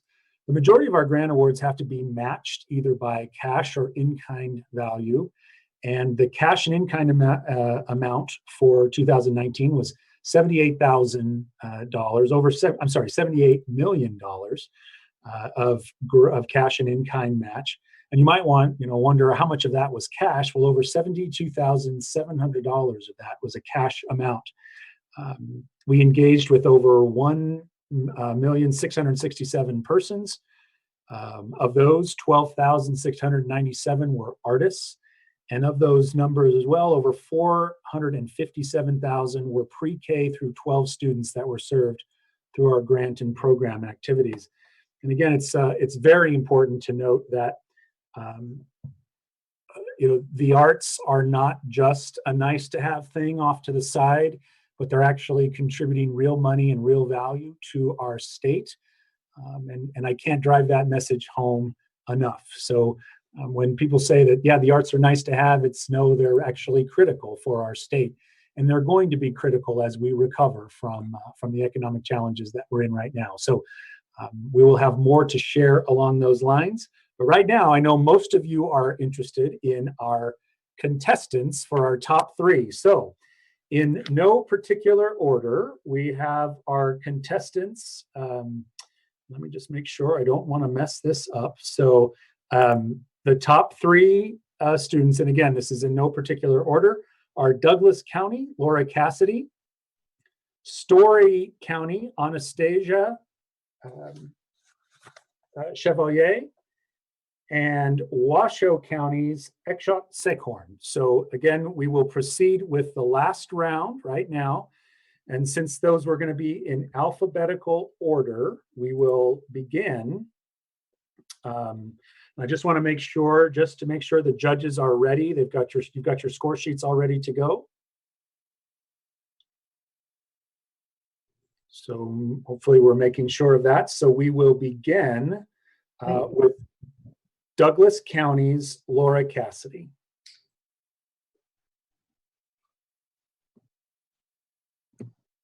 Let's have Laura hang on a minute, make sure Nancy has her poems out.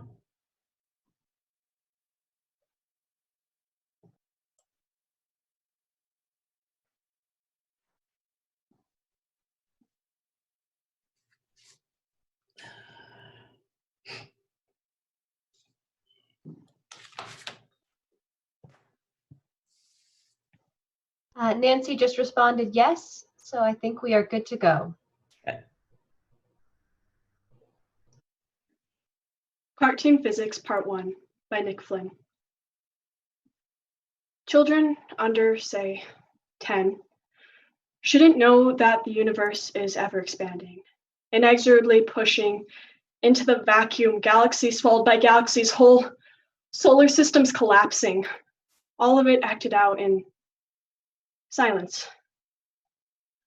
At 10, we are still learning the rules of cartoon animation, that if a man draws a door on a rock, only he can pass through it. Anyone else who tries will crash into the rock. Children should stick with burning houses, car wrecks, ships going down, earthbound, tangible disasters, arenas where they can be heroes. You can go back into a burning house. Sinking ships have lifeboats. The trucks will come with their ladders. If you jump, you will be saved. A child places her hand on the roof of a school bus and drives across a city of sand. She knows the exact spot it will skid, at which point the bridge will give, who will swim to safety, and who will be pulled under by sharks. She will learn that if a man runs off the edge of a cliff, he will not fall until he notices his mistake.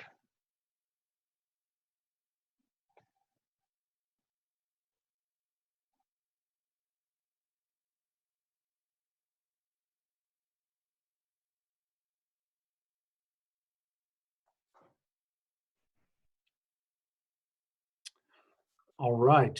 Thank you, Laura. Just confirming, are we going to be confirming with the team here, are we going to go right into the next recitation, or do we need some time for judging? Oh, sorry, I sent them all to a breakout room. Let me bring them back.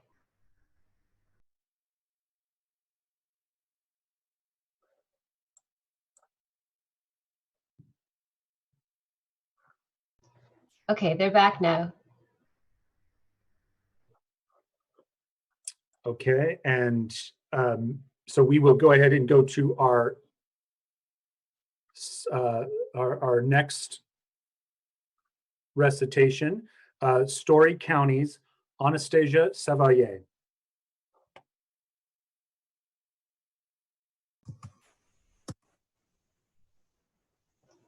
Anastasia, we can see you. You can begin when you're ready.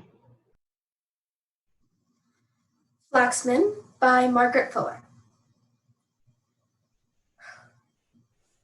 We deemed the secret lost, the spirit gone, which spake in Greek simplicity of thought, and in the forms of gods and heroes wrought, eternal beauty from the sculptured stone, a higher charm than modern culture won. With all the wealth of metaphysic lore, gifted to analyze, dissect, explore, a many-colored light flows from one sun. Art, 'neath its beams, a motley thread has spun. The prism modifies the perfect day. But thou hast known such mediums to shun, and cast once more on life a pure white ray. Absorbed in the creations of thy mind, forgetting daily self, my truest self, I find.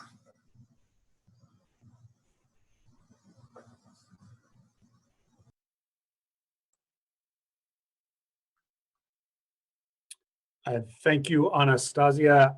And I think what we'll do at this point is we'll go ahead and let the judges go, Sierra, into scoring and tallying, and can catch up on scores from the first. And we'll go ahead and enjoy a video by Nevada Arts Council fellow Eugene Shapiro.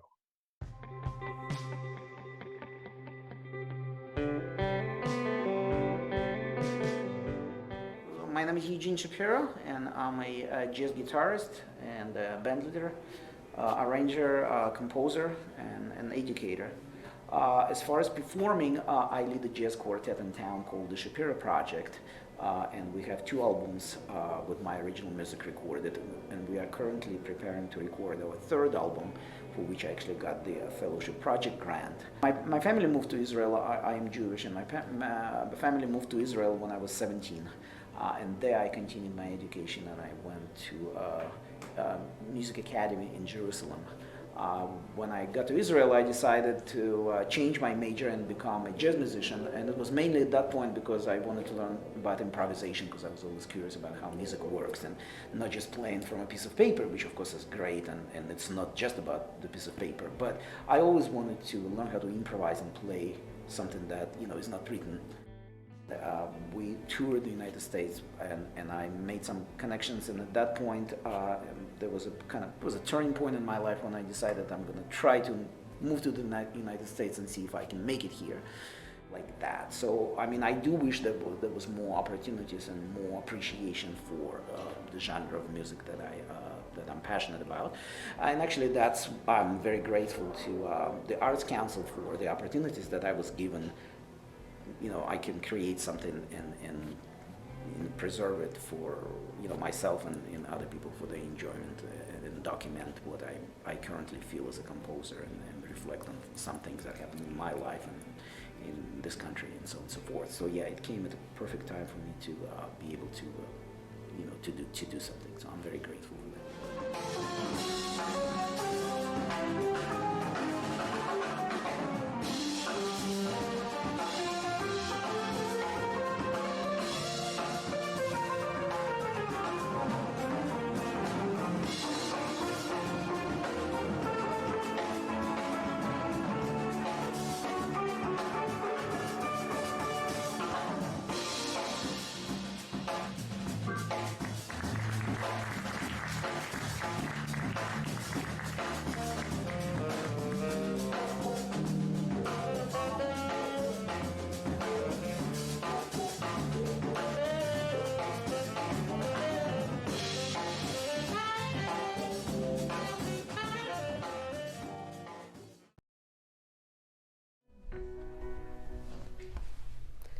The Enigma by Anne Stevenson. Falling to sleep last night in a deep crevasse between one rough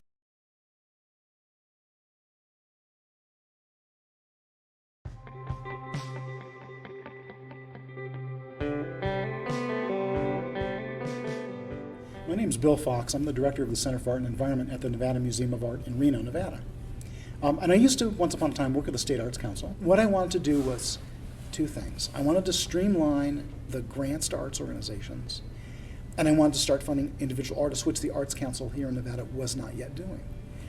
And so what I had to do, because the pot of money was relatively static, I had to get money somehow from the organizational pot into a small individual pot. I had to siphon off a bit of money to do that.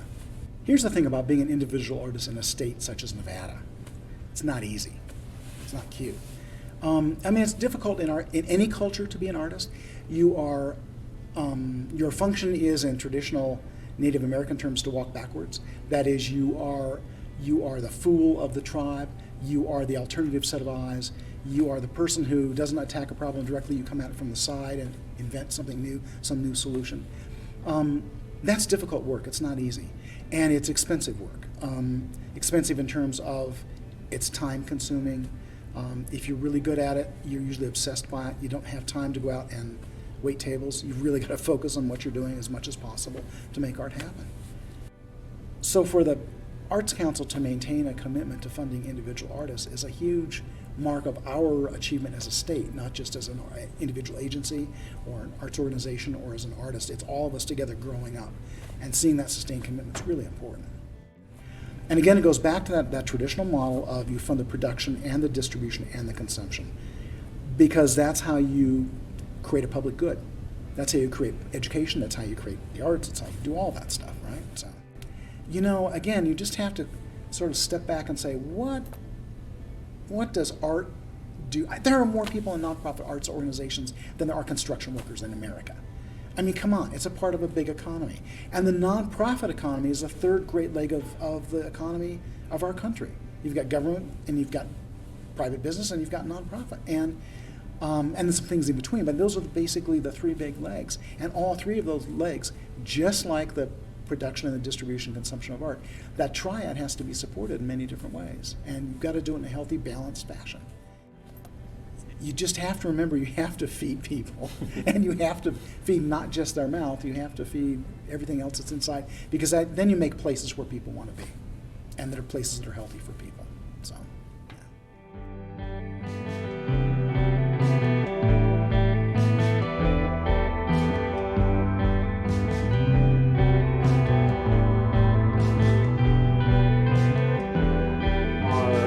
Awaiting the judges to get back from the first two scoring options of our final three contestants. We have one more to go, and we will be getting to that final recitation in just a few minutes here as soon as the judges get back.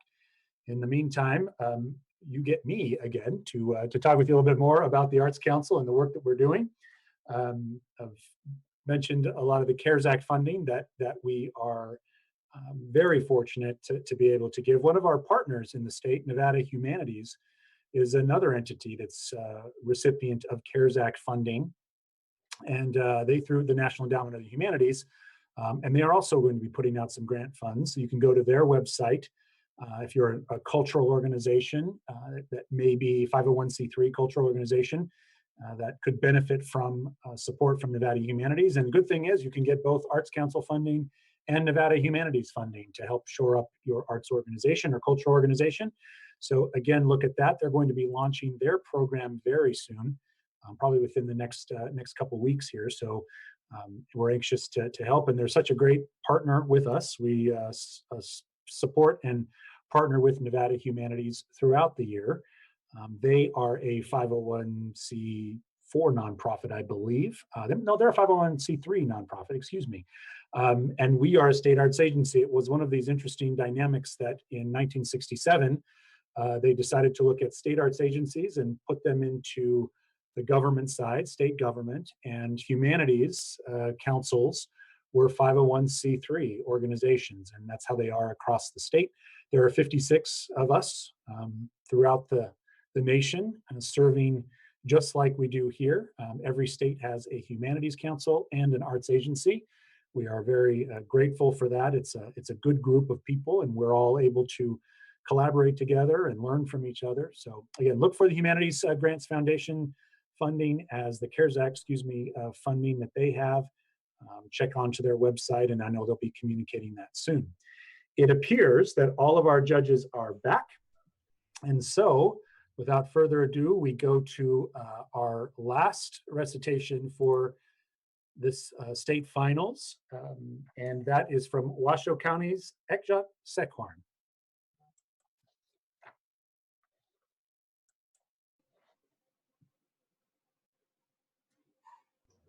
Okay, we can see you. You can begin when you're ready. Okay.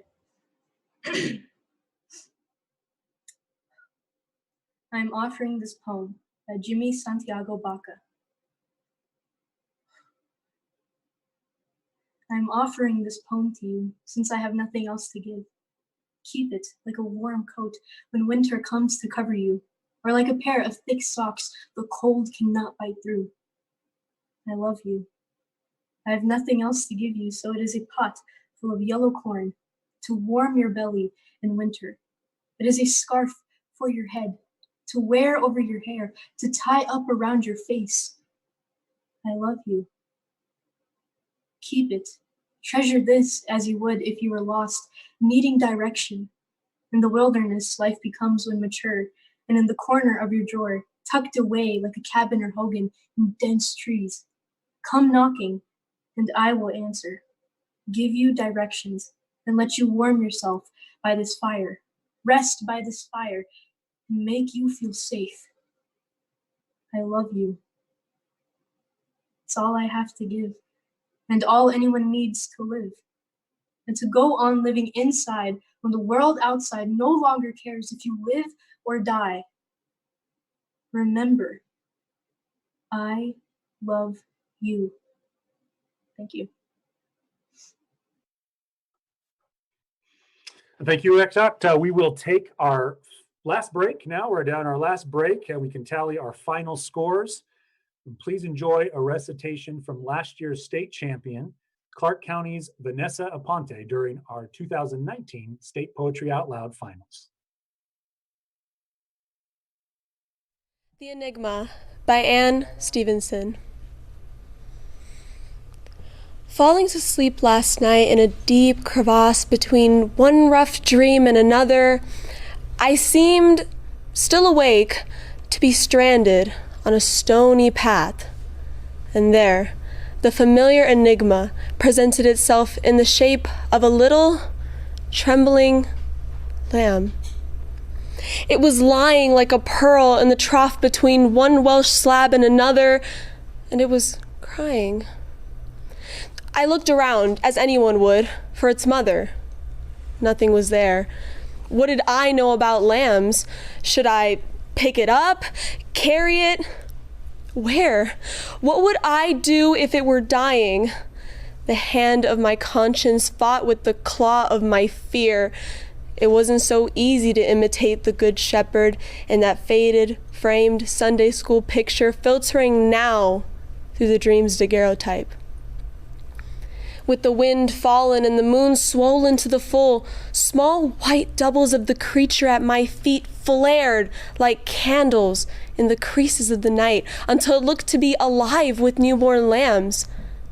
Where could they all have come from? A second look, and the bleeding lambs were birds. Kittiwakes, nesting, clustered on a cliff face, fixing on me their dark, accusing eyes.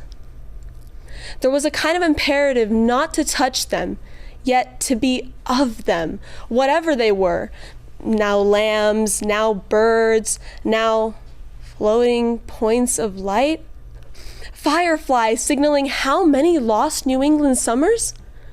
One form, now another. One configuration, now another. Like fossils locked deep in the folds of my brain, outliving a time by telling its story. Like stars.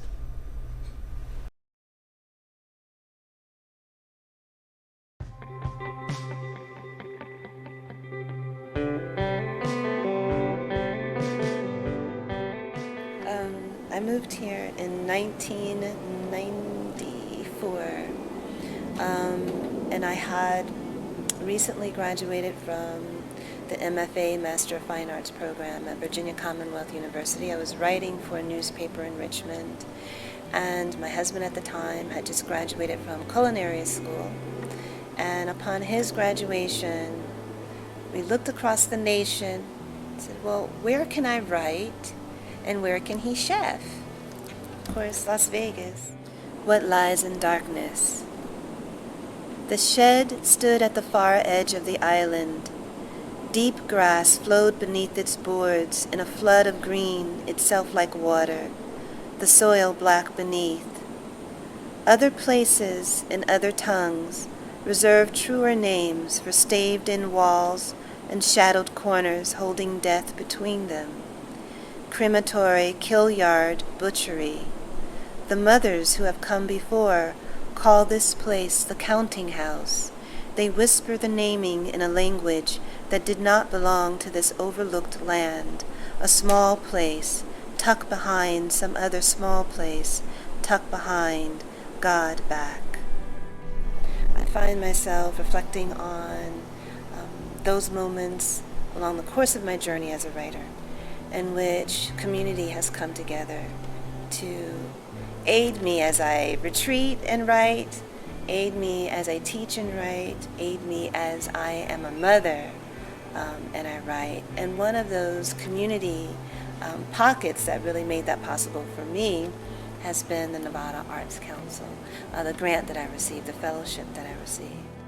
It was the idea that someone, an entity, a community welcomed me when many communities balk at the idea of funding the arts, of lending fellowship to an artist.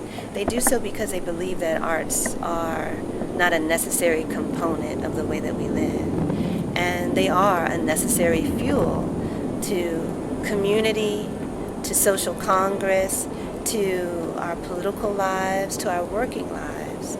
So those artists that we support with our funding, with fellowships, with grants, those artists go on to build the very armature of the society in which we live. They not only beautify the landscape with sculpture or large-scale installation, they also manage to expand our way of thinking and our way of being. They remind us to be a part of community. So arts funding is crucial to the social engine. It makes us who we are.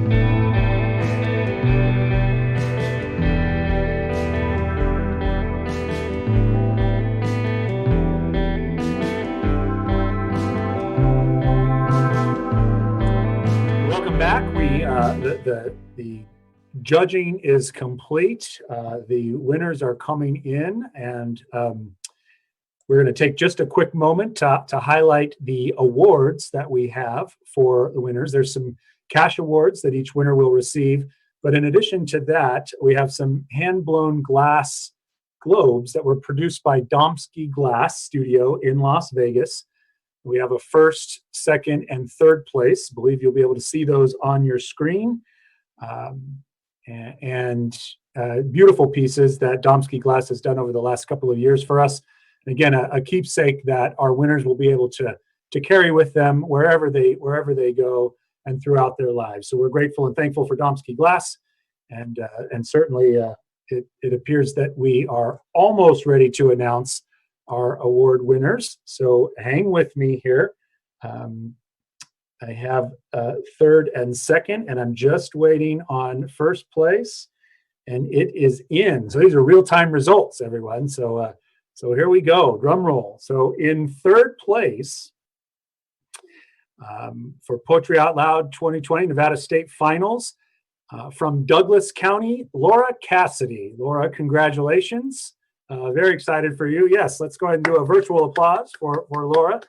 Fantastic. Oh, I like the clicking of the snapping of the fingers. That is perfect. In second place, from one second, just have to confirm here that I'm right. Okay, yeah. In second place, from Story County, is Anastasia Chevrolet. Anastasia, congratulations to you. Very great job. Fantastic. And in first place, the 2020 Nevada Poetry Out Loud State Champion is representing Washoe County, and that is Ekshot Seahorn. Congratulations to you for being our Poetry Out Loud champion. That is fantastic. And this concludes our competition. But again, you can see, hopefully you can see all of our participants now on the virtual stage. And again, let's give you all one more round of applause for all the great work. This is not easy for anyone who has attempted it or tried it. And certainly you all are absolute winners for sure. So, and joining our, again, I want to go ahead and take some time to recognize our 2020 sponsors for their support again this year: the National Endowment for the Arts, the Poetry Foundation, the NV Energy Foundation, Pioneer Center for the Performing Arts, SOSU TV, Nevada Department of Tourism and Cultural Affairs, Sierra Arts Foundation, KUNR, Nevada Department of Education, Nevada School Districts, Cultural Alliance Nevada, and Dynographic Printing. We want to thank our Poetry Out Loud coordinator and NAC staff member, Mary Jane Dvorafichuk. She does a fantastic job every year. It is not easy. She helps coordinate all of our coordinators across the state. We want to give a special thanks to all of our judges out there. To you, thank you for taking the time and putting your stamp on this year's event. We are very appreciative of that. We want to thank all of the teachers of all of our students, their families and friends. We know that it takes a lot of support there. And to our entire NAC staff, want to thank all of you as well. Sierra, thank you especially for helping us. TD, Mark, thanks to you and SOSU TV for your support. Again, thank you for watching. Please stay Tony, safe. I got to say something here, please. Oh, go ahead, Mary Jane. Sorry. So first, second, and third, I have forms I'll be sending you and to your teacher for the prizes, for the prize money. So that will come to you in the mail, and I'll email you all tomorrow. And we also have some certificates and some mugs to send everybody, so we'll get that out too. All right, and thanks again. Congratulations. Thank you, judges. Yeah, thanks everyone. Congratulations, Ekshot and Anastasia and Laura. You guys all did great job, and all of our contestants. Again, stay safe, take care, and we will see you next year. Thank you.